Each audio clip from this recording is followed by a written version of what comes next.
is a show that focuses on the person behind the brony. I'm your host, Osaka Jack. Please sit back and relax as we talk to this week's guest brony. Hello everyone, this is Osaka Jack with Into the Spotlight on Everfree Network. With me today, I have somebody who is involved with comics a lot more than you might believe. Ms. Dana Simpson, hello! Hi. How are you today? I'm doing really well. It's cool. sunny, and it's not that cold, and I'm on the podcast, and generally things are meeting with my approval. As it has been foretold by my fathers, spring has sprung, the grass is riz, I wonders where de flowers is. Truer words were seldom said. Yes. More clearly said, absolutely, but truer, no. No, not truer. So, what's up? Well, if anybody is not familiar, can you describe a little bit, what do you do? I am the creator and artist and writer of the comic strip Heavenly Nostrils, which appears on GoComics.com and is the story of a little girl who manipulates a unicorn into becoming her best friend. That was a mouthful, yes. Yeah, that was sort of that was my spiel from the table at cons. I just did Emerald City Comic Con, and so it's fresh in my brain. Oh, okay. I gotcha. Before that, I was a web cartoonist for some years. I used to do a strip called Ozzy and Millie, which I know some in the pony community are fans of, or were fans of while it was ongoing. Right, right. And you also are involved with the Everfree Northwest staff, correct? I am. For the last couple of years, I have been the lead staff artist, or for a while the only staff artist for Everfree Northwest. Just because you're the only staff artist doesn't mean you're not the lead. Of course you're the lead if you're the only. Just by default, which Right. is a fine way to be the lead of something. Technically, you're on the bottom of the ladder as well, but we won't mention that. We'll just It's say sort of more fun when there's other people that you can be like, well, I don't want to do this, but I outrank you, so you do it. Very true. After this year, I sort of expect to hand over more of the Everfree art duties to some other people, just because I no longer have any free... Yeah, I don't have any free time anymore. Yeah, I can understand that. It eats into the free time much more than you might believe. Yeah, well, at the moment, I'm also doing stuff for the Heavenly Nostrils book, and I have to do the strip every day, and it's really fun. I love drawing ponies. I love getting to... And I will never stop drawing ponies. But having to do art on a deadline for a PonyCon is perhaps one more obligation than I will choose to have next year. But God, it's been fun. Oh, yeah, absolutely. It's been a blast. It's been the most fun unpaid job I've ever done. Well, not completely unpaid. There are perks, but you know what I mean. Right, right. I refer to what many of us do as a professional hobby. That's a good way of describing it. Mm-hmm. And because money isn't really in it. I mean, I don't get a cent for this, not one dime. But there are other things that I get. I get to talk to awesome people that I would not otherwise. I get occasionally people will, you're Osaka Jack. Yes, I am. You know me? Oh, hey, thank you. I appreciate it. English needs a term for that, for something that's more serious than a hobby, but that you aren't paid for. Yeah. I like professional hobby. Professional hobby is a good way of expressing that. I think I'm going to start using that. Yeah, but we still need a single term for it. But I actually get paid for my comics, so... This is true. I didn't get paid very well for it for a very long time, but now I do, which is nice. Always nice to get that. Oh, I can get paid for doing what I've already been doing? Really? Yeah, sometimes the way to get paid for something is to not get paid for it for years, and then one day someone just decides to start paying you. I actually don't recommend that as a plan, but sometimes it works that way. Right, yeah. Yeah, I was speaking English for years before I got paid for... I can get paid to speak English? Really? Yeah, I bet you didn't know that was a meaningful career skill. Had no idea. I have excellent handwriting, and I used to think that was just the most useless talent to have, but in doing comics, it's actually a good skill. Though it does mean that you can never be a doctor. Yes, my brother's a doctor. My brother has absolutely indecipherable handwriting. And that's the point. It really is. It scares me. I want my prescriptions read correctly. Yes. In this day and age, the fact that why don't you just text my pharmacist directly, okay? That way I know you're getting the spelling and everything else correct, and they're not just going back there, okay, placebo flavor B.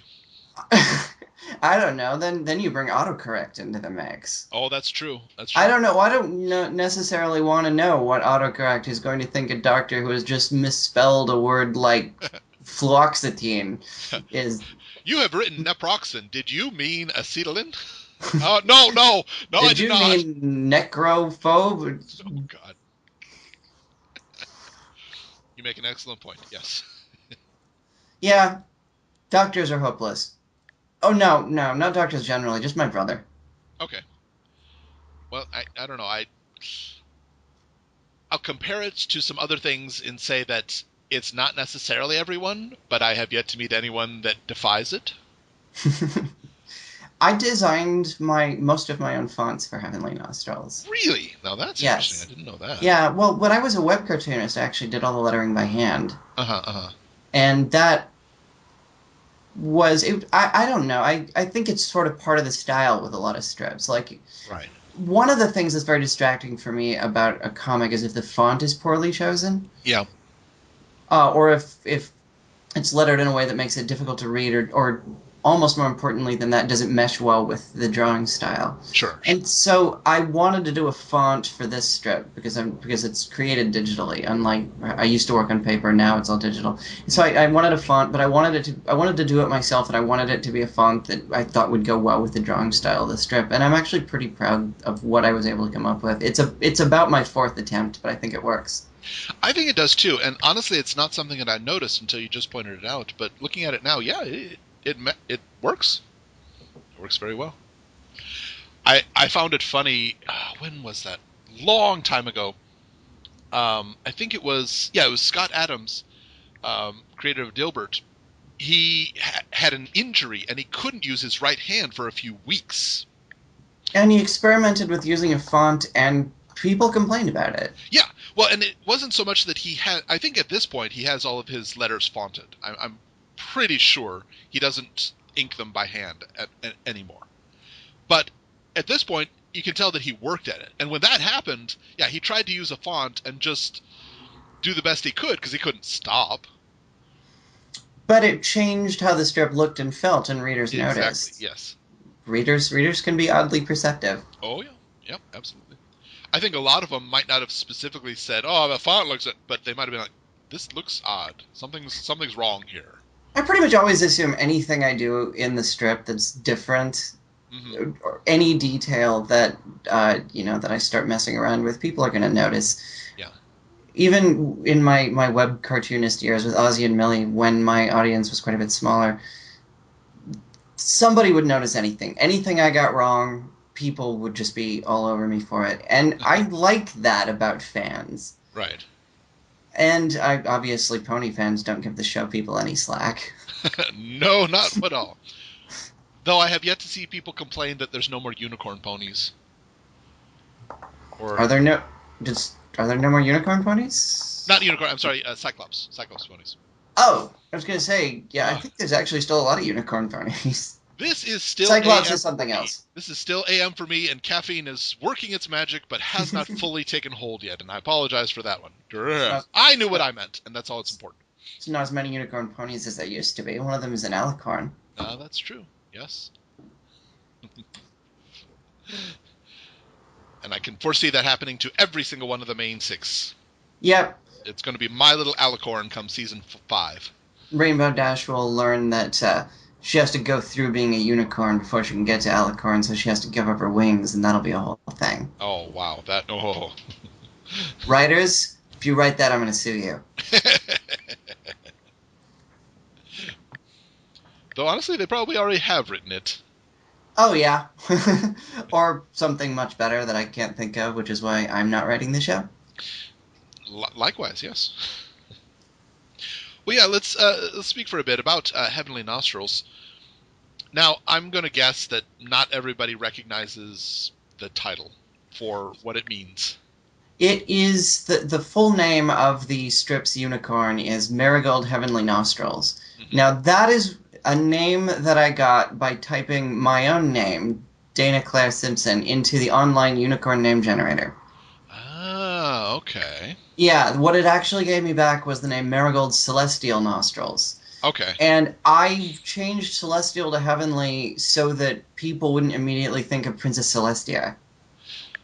Okay. The strip would Yeah, probably be called Celestial Nostrils had that not happened.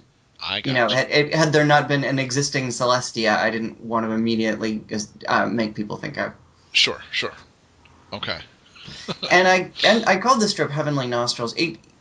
The way that the strip got syndicated in the first place was that I won the comic strip superstar contest a few years ago Okay. on Amazon.com, and the prize for winning this was I got a development deal for syndication and a book contract, and I got online syndication. Oh, okay. And so, but I won for a strip called Girl, Okay. and Girl was something that I did.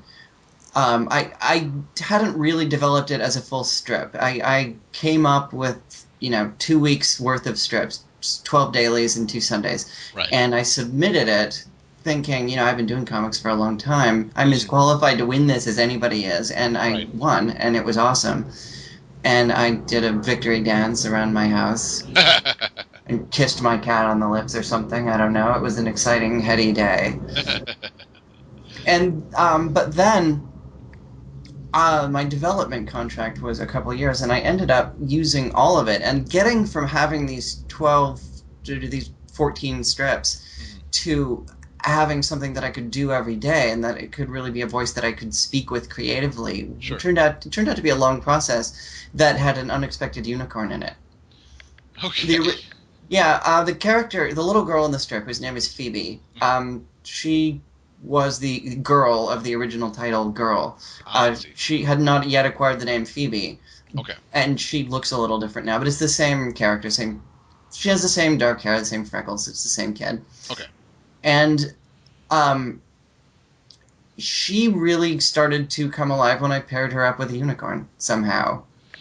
Okay. I think for the same reason Calvin and Hobbes works. I mean, if a boy and a tiger, what's the female equivalent of a boy and a tiger? Girl and a unicorn is a pretty good answer. Yeah, I would say that's pretty close. And so this unicorn sort of, when I was doing version after version of the strip, trying to hit on something that would actually get a launch, and that the syndicate would be really into. Mhm. Eventually this unicorn showed up, and she was sort of a one-shot character at first, but I almost immediately knew, no, I like that character. I want to do more with her. And she ended up half taking over the strip, and that's how Heavenly Nostrils came to be what it was.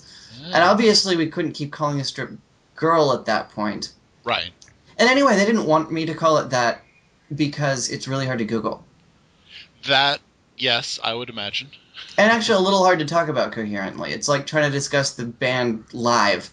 Yes, I can see that. Sure. Uh, yeah, Heavenly Nostrils has the benefit of being very easy to Google. Yeah. It is, I think, only the second use of that phrase in English, at least in published English, that I've been able to find. The first is in a translation of the Iliad, Okay. which is not actually where I got the name of the strip, but I should start saying it is. Yeah, we'll just say it's a combination. Yeah, Interesting. it's an after the fact reference. Right, right. The gods of ancient Greece willed it. Gotcha, gotcha. Because Iliad. Yeah. What was I talking about? Oh, Uh, I yeah. was just sort of talking in a general way about Heavenly Nostrils and the Right, right, right. nature of that title. Okay. So I think I've talked about that sufficiently, and that's that answer. Yeah, and we mentioned it a bit, but it's similar to a Calvin and Hobbes feel. I get that from people a lot, and I do not discourage it because Yep. it is kind of what I was going for. I sort of consciously set out to write something like Calvin and Hobbes, but with a female perspective. Right, right.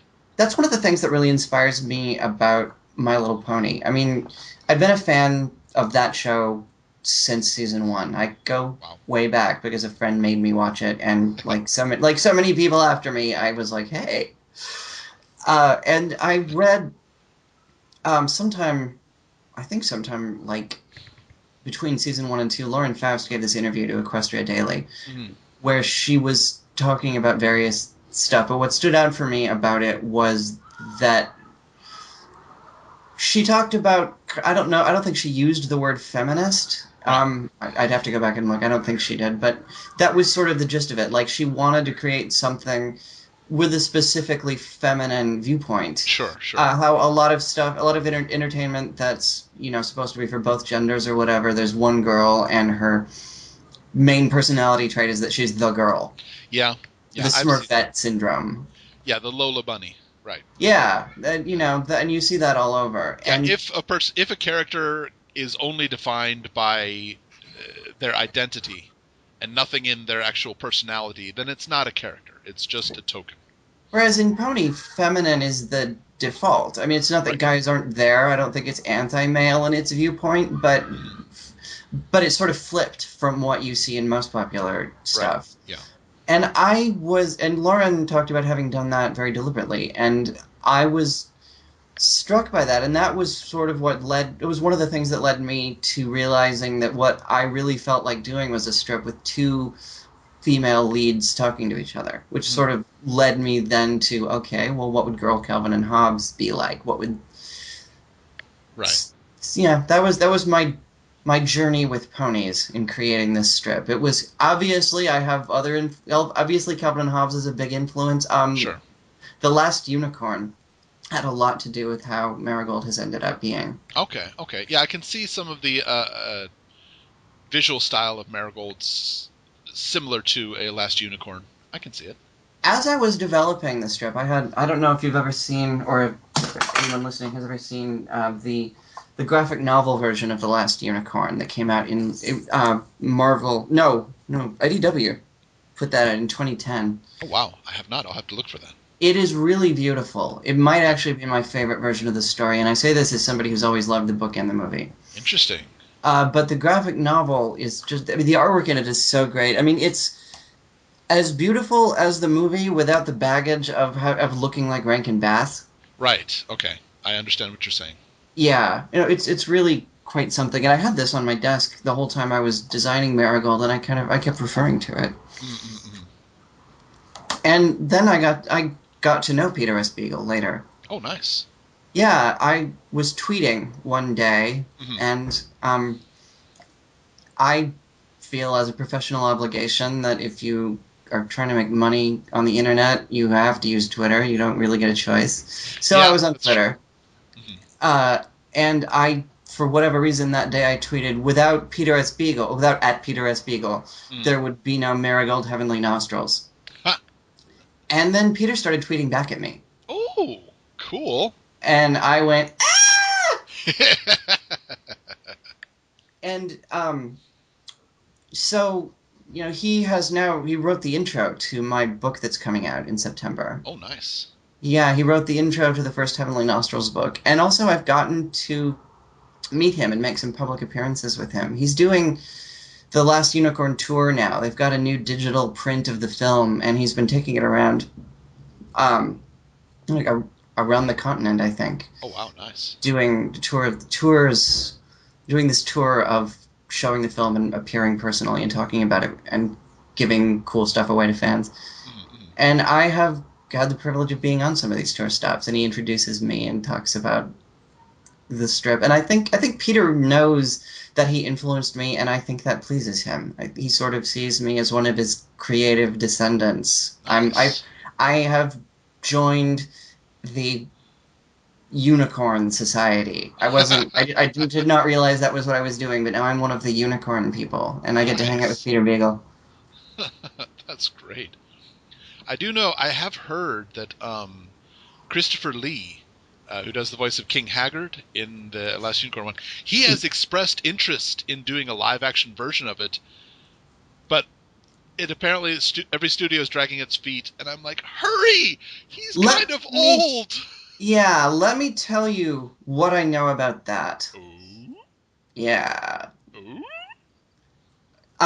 They are planning to do a live action version, but some guy in Germany has owned the film rights to The Last Unicorn for reasons that I don't remember.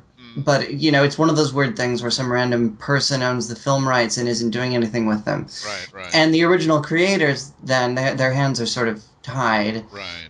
But that copyright expires and reverts back to Peter in 2015.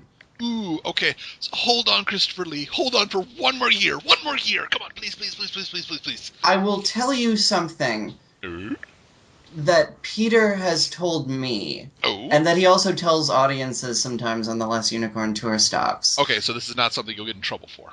No, this is something that Peter puts out there, and he does it much better than me because it involves a Christopher Lee impression. Oh, nice.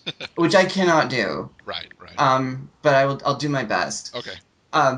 But Peter says that Christopher Lee has said to him, "If by the time you get to do your live-action version, I have departed this mortal world, do not be afraid. I have risen from the dead before." Oh my God, I love it. I know. Yeah. He's like a great age to be haggard now. I mean, he's like 90. He's like 90, so if he can prop himself up to do it, I'm sure he looks the part more than ever. That would be a fantastic role for him at this point. I really think so. Oh. You want to know something else about that film? What's that? That perspective film that I hope they get to make. If they make it, yeah, I am going to be agitating to be in it as an extra. I feel like I could do that, I know enough of the people who'd be involved in that, that I could just be like, I just want to be, I don't need a speaking line. I don't even need to be in focus. I can just be in the background in the tavern, and I'll fly to New Zealand or whatever to do it. I just want to be physically in the Last Unicorn movie so bad. So, I mean, I've decided that that's one of my goals in life now. No, that makes sense. That makes a lot of sense. I can see that. I know that it was actually really sad, but Gregory Peck was originally going to be cast as Grandpa Joe in the recent Charlie and the Chocolate Factory movie, and he was really excited about it, but it never came through, and he actually passed away before they could get it. Aww. But man, wouldn't that have been a wonderful way to go out on his career? That really, really would have been great casting too. He would have been. I know, he was fantastic, but things didn't work out, unfortunately. And that could have been Gregory Peck's final role, and that would have been fine. It's always a little sad when somebody's final role is something stupid. Like Raul Julia? That's exactly who I was thinking of, yes. Yeah, yeah, great actor, and I don't know if it's wonderful that most people only remember him as Addams Family, but that was a wonderful role that he did. But yeah, final role was M. Bison in the Street Fighter movies. Ugh. Yep. Sigh. Yeah. You know what Orson Welles' final role was? The voice of the planet in the Transformers movie, right? Very good. Yeah. Oh, you try to trip me up, but I'm in the know. I got some knowledge. Woohoo! I should never underestimate you. Most people do, and usually it's not a problem because they're just right, but yay, I was right this time. But we touched on it briefly, but yes, your book is the Heavenly Nostrils Chronicle. Chronicle? Yes, it was. Originally, the book was just going to be called Heavenly Nostrils, like the strip. Right, right. For a while, I didn't know if I was going to even get to call the strip that. We called it that tentatively. I mean, we changed it from Girl. Right. Like I said, and my editor at the time was like, yeah, we can call it that for now. We can have it launch on Go Comics and run online under that name, but we should be thinking about another name because newspaper editors tend to be squeamish and conservative, small c conservative, and we'll want something more neutral for the newspaper launch. And sure. Then we basically ran out of time to do that, so that's just the name of it now. I won that argument because we ran out of time to change it. Yay, good. But originally the book was going to be called Heavenly Nostrils 2, and the proof copy of it that I have has that title on it. Okay. Barnes & Noble said that they would buy more copies of it if we changed the title to something that reflected more of the content of the book. So the book is now called Phoebe and Her Unicorn, A Heavenly Nostrils Chronicle. Is this the second Heavenly Nostrils book? Nope. Oh, okay. So 2 was just a joke? What? So you said it was going to be called Heavenly Nostrils 2?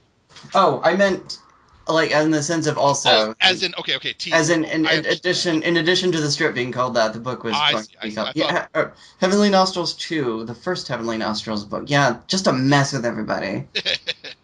I think it would have been hilarious because people would have been like, "Where's the first one? After This I seems saw to be the original, but where's the original?" Apollo 13, I tried to rent Apollo 1 through 12, and Right, yes, I get. Let me remind you all that I get paid to do jokes. right. So if you didn't think what I just said was funny, you're wrong. Yeah. I get paid to not do jokes, but doesn't stop me. Yeah, I did it for free for years. I love when Ghostbusters 3 rumors were circulating about Bill Murray said that he wanted $10 million to not be in the movie, which is a good one. Then we lost Harold Ramis. Yeah, I hope they don't do it at this point. I really do. I love Ghostbusters. Just wouldn't. Yeah, I already hoped they didn't do it. Ghostbusters 2 isn't even. I mean, it's okay. Honestly, for me, the fact that Ghostbusters 2 is so mediocre is the only reason I wanted a Ghostbusters 3. Because I want the series to end on a very positive note. And often you get that to be the case. The sequel is just not nearly as good. But then they come back and do a third, like with Indiana Jones. Exactly, yes. Oh, the second one is meh, and then the third one's, I think, almost as good as the first one. Absolutely, I would agree. Yeah, and then, I mean, there are exceptions. Terminator 2 was better than the first, I think. I think Rescuers Down Under is better than Rescuers. I would agree. Godfather 2, better than the original, I think. Godfather 2 is like the best sequel ever made. I think isn't it still the only sequel ever to win Best Picture? I think so. I'm not 100% sure, but I think so. Well, I mean, if you're talking part 2, then yeah, I think so. Yeah. But, yeah. And then Godfather 3. Yeah. It's we can put that on the list of movies that just don't really exist. We all just imagined that. Like Terminator 4, right. Yes, or Caddyshack 2, or Equestria Girls.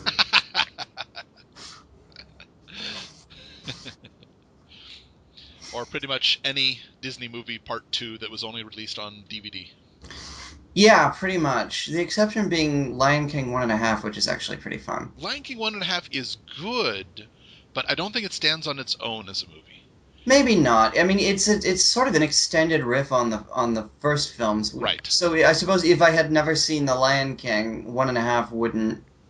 Right. I wouldn't really have been into it. Yeah. I wouldn't have understood it. Right, but like Terminator 2, if you haven't seen the first one, they recap the whole thing in 8 seconds. And yeah, I actually don't. I had seen Terminator 2 years before I ever saw Terminator 1, and I didn't have any trouble with it. Yeah. I think that holds well. Arguably, Empire Strikes Back better than the original. Aliens. Ooh, really? I think Aliens is better than Alien. Really? I mean, they're really different movies. Yeah, that's true. I couldn't get through 3. I never tried to get through 4, but 3 I kind of liked just because it had a feeling of despair, because there's no way, even if they succeed, they've failed. I was not, when I tried to watch 3, I was just not in a good place to be watching it. Understandable.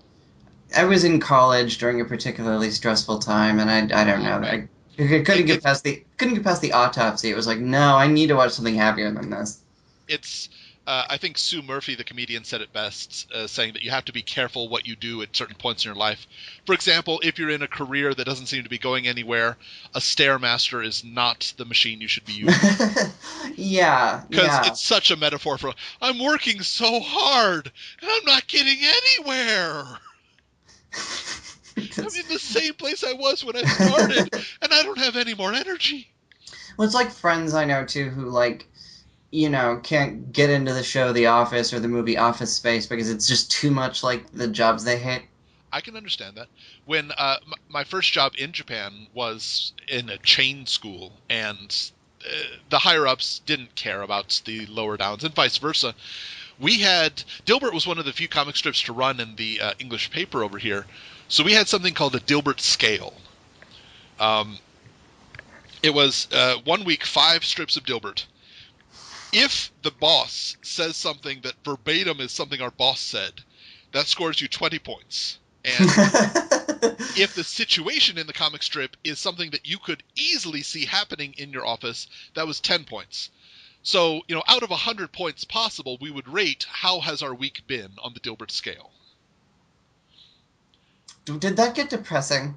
It really did, because we were like, look at this, we're at an 80% this week, and last week was 90, and look at this, we just got a memo that we're changing the name of our quality control center to Quality Center. Yeah, I almost feel like if I actually worked in that kind of environment, Dilbert might be really depressing. It's funny, and it lets off some steam, but yeah, to an Which I extent. think is the point of Dilbert, and the reason Yep. that it's been so successful. It's not just a matter of it being a funny strip. It obviously Right. speaks to a lot of people's Yeah. experience. Well, and he was one of the first ones to, use email and take suggestions from people. So Yeah, the and fact that it's relatable is not a coincidence. yeah. Well, and in the beginning too, it was all. I mean, he was still an engineer, and so a lot of it Yep. was like just he'd talk about what was happening in his life, I Yep. guess. And yeah, and then later, his readers became a terrific resource for him when his life stopped being a normal office thing. Yep. When his career transitioned to being a cartoonist, which is, unless you, I mean, the internet sort of changed this, but it's sort of an inherently solitary occupation. That's true. You Yep. spend a lot of time by it, being a writer of any kind is. You end up needing to spend a lot of quiet time by yourself. Right. Yeah. Which makes it hard when you need to interact with the outside world to get ideas flowing. And any writer kind of does. Yeah. Oh, yeah. I think writers who get too I like with J.D. Salinger. I wonder about this. Mm-hmm. Like he sort of separated himself from the world, but apparently he was still writing that whole time. Right. And apparently we're going to start getting some new. Now that he's dead, apparently we're going to start getting some new Salinger stuff that he wrote during his years of not publishing. Oh, interesting. Yeah, I'm curious about it, but I'm also very nervous about it in sort of the Yeah. same way that I would be the same way, sort of the same way I'm nervous about another Star Wars movie. Exactly. Yeah. It's like after all this time, can it live up? And if Right. it's a disappointment, what will that mean? Right. Right. And I mean, he was just sitting by himself in his house, so it's like, did he? I hope he remembered a lot of things to write about because it seemed like Yeah. not much was actually happening to him. Well, I know that Stephen King has hinted at it, but he suggested that quite a lot of prolific authors have in a safe deposit box somewhere 2 or 3 novels that they have finished and never released, and those are for the dry times. It is nice to have a backlog of some kind for the Sure. dry times because every artist experiences them, and I have to have strips there every day, Right. no matter what's going on in my life. Yeah. Yeah. I mean, I always live in fear that like I'll be way behind and I won't have much of a backlog, and like somebody I know will die or something, I can understand that. Yeah. and then I'll just be unable to do my job, and if I don't have enough in the can, I'm sort of screwed then. I remember very specifically, just after 9/11, I immediately wanted to read all of the newspaper comics because so many of them had been pulled and replaced with just an ad or something because so many people didn't feel funny anymore. Yeah, being funny right in the wake of 9/11 And for was me, a that was kind of the ultimate test because I remember Foxtrot didn't miss a single strip.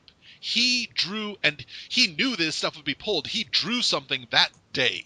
And it wasn't incredibly funny. No, it wasn't incredibly funny, but it was still nice. It was really hard to be funny. I remember Yeah.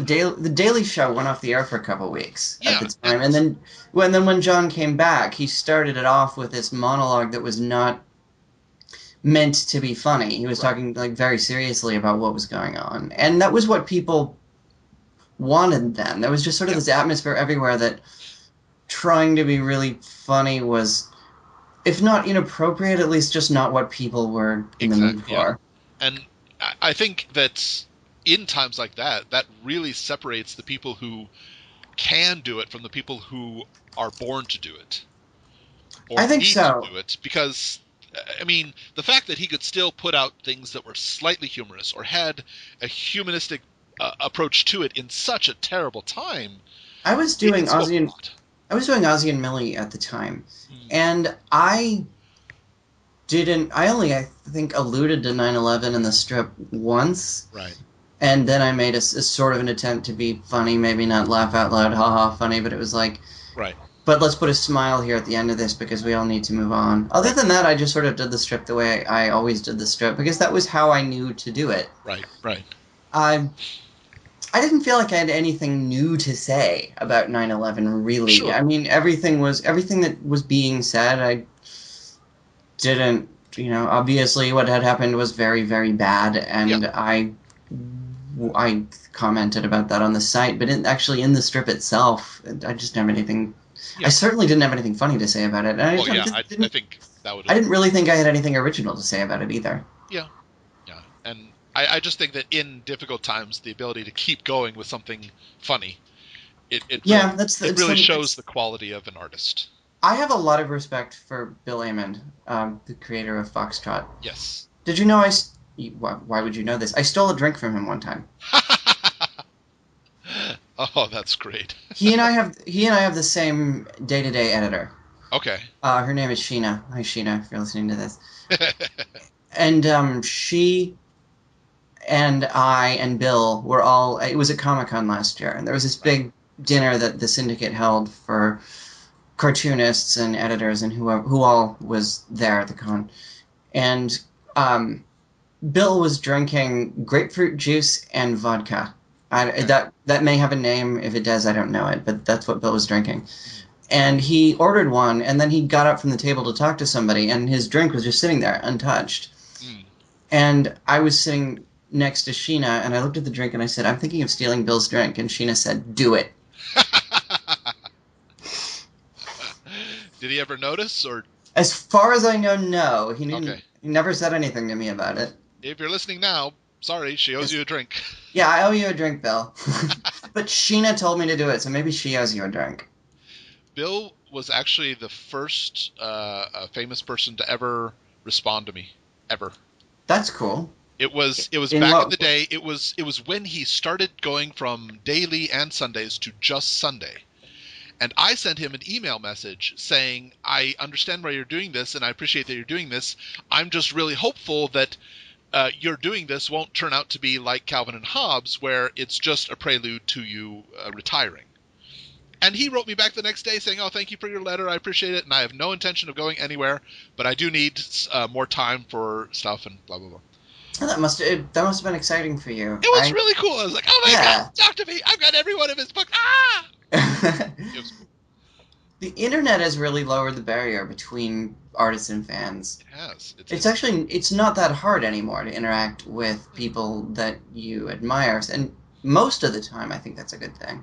Yes, quite often it is. Depending, It's definitely, I think, humanized a lot more people that I used to idolize. I think so, and I suppose that's a good thing.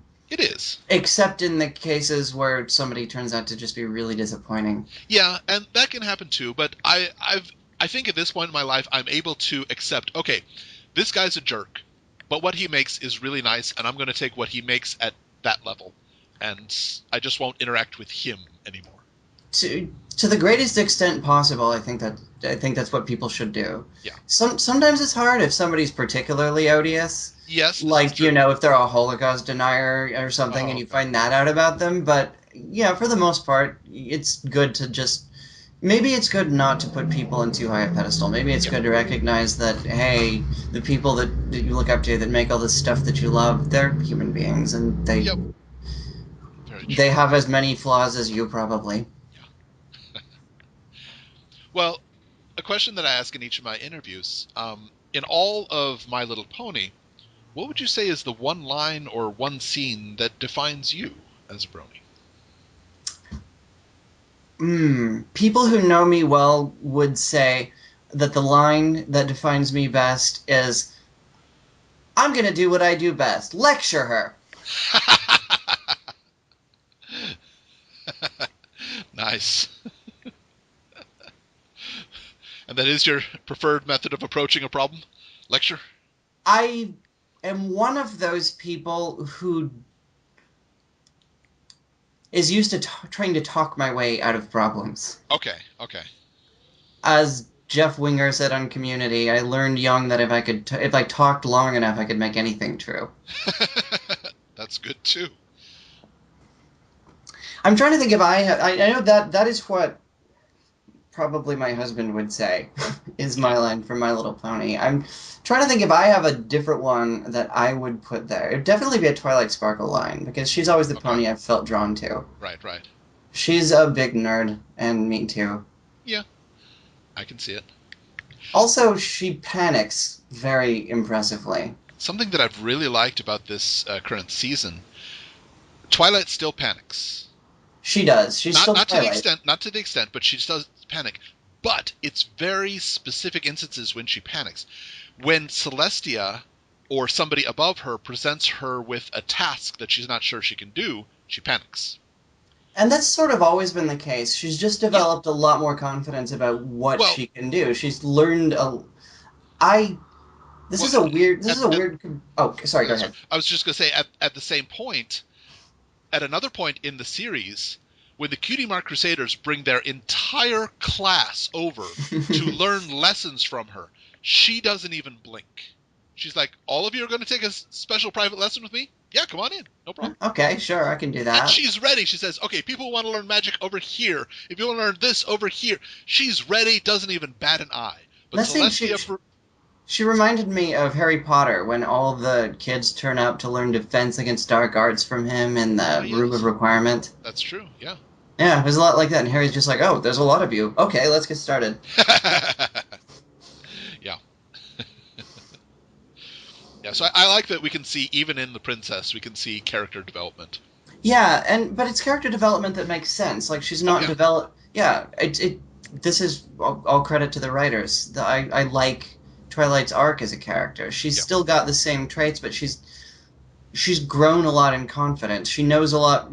Her abilities have increased, and also her faith in her own abilities has increased. That's very true. Very true. And she no longer feels insecure about certain relationships. She doesn't worry about losing her friends nearly as much. She doesn't worry that Celestia is going to reject her nearly as much. Yeah, yeah. I can foresee an upcoming story where she might get afraid of speaking with Luna for some reason.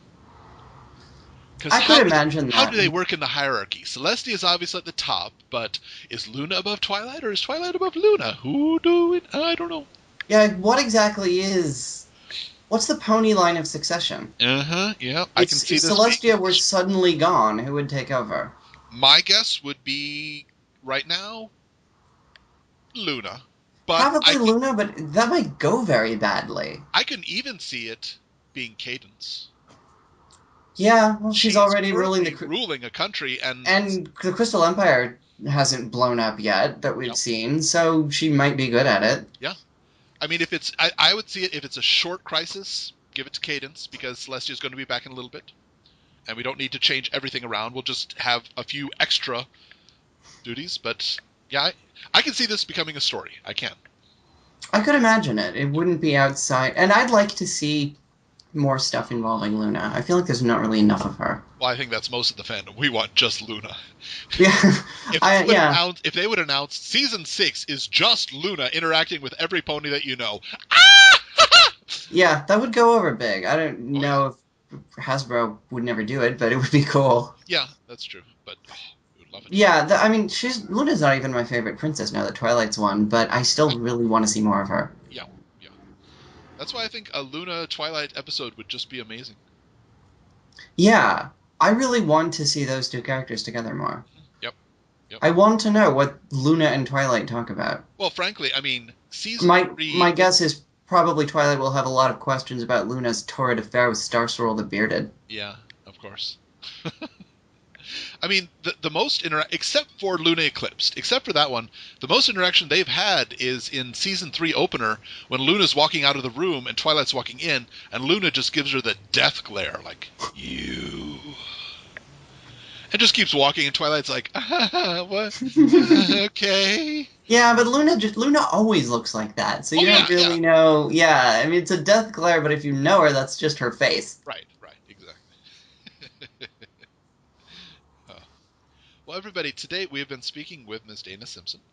Be sure to check out Heavenly Nostrils on the syndicated GoComics.com. Woohoo! And very soon, Phoebe and Her Unicorn, a Heavenly Nostrils Chronicle, coming out in September. You can pre-order it now. I would like to further note Oh, that yes. I will be at BabsCon next month, Oh, and nice. I will be at Everfree Northwest, of course, this summer. Okay. And I have also Technically, as this is released, you have been at BabsCon a week and a half ago. all right, yeah, I was at BabsCon, so if you saw me there, hi. And then I'll be at Everfree Northwest, and I will be also at DerpyCon South Oh, nice. So in here's a question: New Orleans. If you're at a convention after September, will you have copies of your book? Yes, yes, I will. Woo! Woohoo! Yeah! And at every subsequent convention. I Yay! kind of hate that I don't have them now because it's sort of I've been like at Emerald City I was letting people go through my proof copy and I was like, "Do you like this? You can't buy it, but do you like it?" The ultimate tease. And then I would like a lot of the time then people would like buy Ozzy and Millie books. They'd be like, "Oh, well, I'll check out your old stuff." It's like when you get into a band and it's like, "Well, what's their first album sound like?" Yeah, yeah. Yeah, you can go ahead and check out Ozzy and Millie. There's even a little shop that says "My Store," and it's got a bunch of stuff. Yeah, that's where the store is. Yep, yep, yep. Thank you so much for coming by and speaking with us today. It's been a genuine pleasure. Yay, I'm glad to hear that. And Enjoy your remember, well. as the third character from the left in the new Last Unicorn movie. Yes, I'll be the one smiling and waving at the camera and then getting thrown off the set. Worth it. Totally worth it. Hi, Mom. Everyone, this has been Osaka Jack with Into the Spotlight on Everfree Network. We'll catch you next time.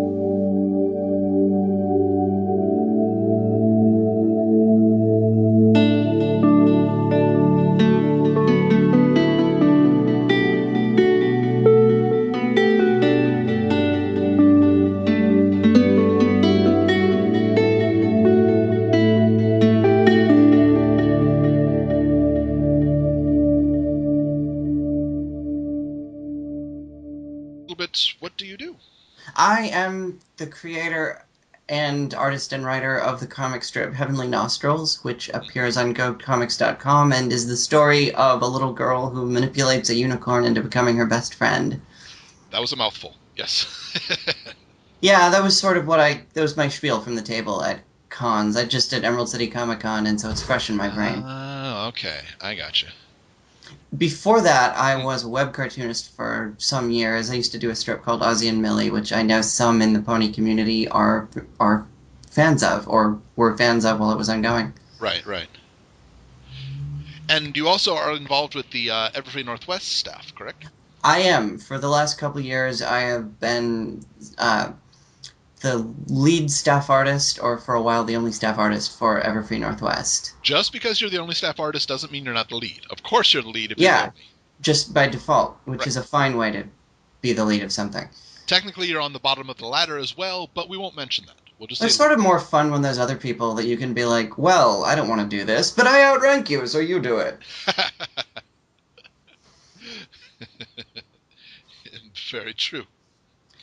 After this year, I sort of expect to hand over more of the Everfree art duties to some other people just because I no longer have Time. any free. Yeah, I don't have any free time anymore. Yeah, I can understand that. It eats into the free time much more than you might believe. Yeah, well, at the moment I'm also doing stuff for the Heavenly Nostrils book, and I have to Right. do the strip every day, and Right. it's really fun. I love drawing ponies. I love getting to, and I will never stop drawing ponies. But having to do art on a deadline for a PonyCon is perhaps one more obligation than I will choose to have next year. But God, it's been fun. Oh yeah, absolutely. It's been a blast. It's been the most fun unpaid job I've ever done.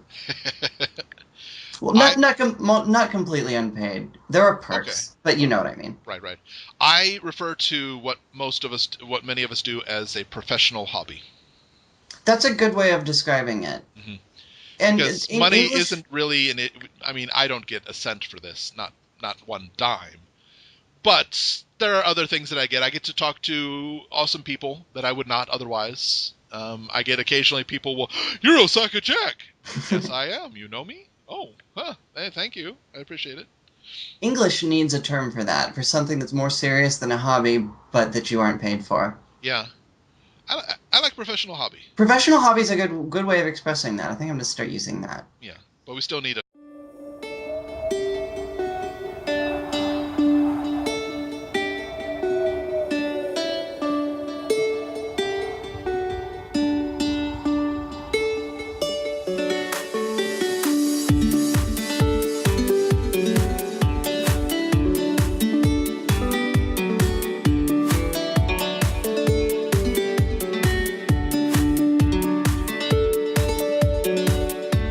Into the Spotlight is a show that focuses on the person behind the brony. I'm your host, Osaka Jack. Please sit back and relax as we talk to this week's guest brony. Hello, everyone. This is Osaka Jack with Into the Spotlight on Everfree Network. With me today, I have somebody who is involved with comics a lot more than you might believe. Ms. Dana Simpson. Hello. Hi. How are you today? I'm doing really well. It's sunny, and it's not that cold, and I'm on the podcast, and generally things are meeting with my approval. As it has been foretold by my fathers, spring has sprung, the grass is riz, I wonders where de flowers is. Truer words were seldom said. Yes. More clearly said, absolutely, but truer, no. No, not truer. So, what's up? Well, if anybody is not familiar, can you describe a single term for it? But I actually get paid for my comics, so... This is true. I didn't get paid very well for it for a very long time, but now I do, which is nice. Always nice to get that. Oh, I can get paid for doing what I've already been doing? Really? Yeah, sometimes the way to get paid for something is to not get paid for it for years, and then one day someone just decides to start paying you. I actually don't recommend that as a plan, but sometimes it works that way. Right, yeah. Yeah, I was speaking English for years before I got paid for... I can get paid to speak English? Really? Yeah, I bet you didn't know that was a meaningful career skill. Had no idea. I have excellent handwriting, and I used to think that was just the most useless talent to have, but in doing comics, it's actually a good skill. Though it does mean that you can never be a doctor. Yes, my brother's a doctor. My brother has absolutely indecipherable handwriting. And that's the point. It really is. It scares me. I want my prescriptions read correctly. Yes. In this day and age, the fact that why don't you just text my pharmacist directly, okay? That way I know you're getting the spelling and everything else correct, and they're not just going back there, okay, placebo, flavor B. I don't know. Then you bring autocorrect into the mix. Oh, that's true. That's true. I don't know. I don't necessarily want to know what autocorrect is going to think a doctor who has just misspelled a word like fluoxetine is. You have written naproxen. Did you mean acetylene? No, I did not. Did you mean necrophobe? Oh, God. You make an excellent point, yes. Yeah, doctors are hopeless. Oh, no, not doctors generally, just my brother. Okay. Well, I don't know. I'll compare it to some other things and say that it's not necessarily everyone, but I have yet to meet anyone that defies it. I designed most of my own fonts for Heavenly Nostrils. Really? Now that's interesting. I didn't know that. Yeah, well, when I was a web cartoonist, I actually did all the lettering by hand. And that was... I don't know. I think it's sort of part of the style with a lot of strips. Like, right. One of the things that's very distracting for me about a comic is if the font is poorly chosen. Yeah. Or if it's lettered in a way that makes it difficult to read, or almost more importantly than that, doesn't mesh well with the drawing style. Sure. And so I wanted to do a font for this strip because it's created digitally. Unlike I used to work on paper, now it's all digital. So I wanted a font, but I wanted to do it myself, and I wanted it to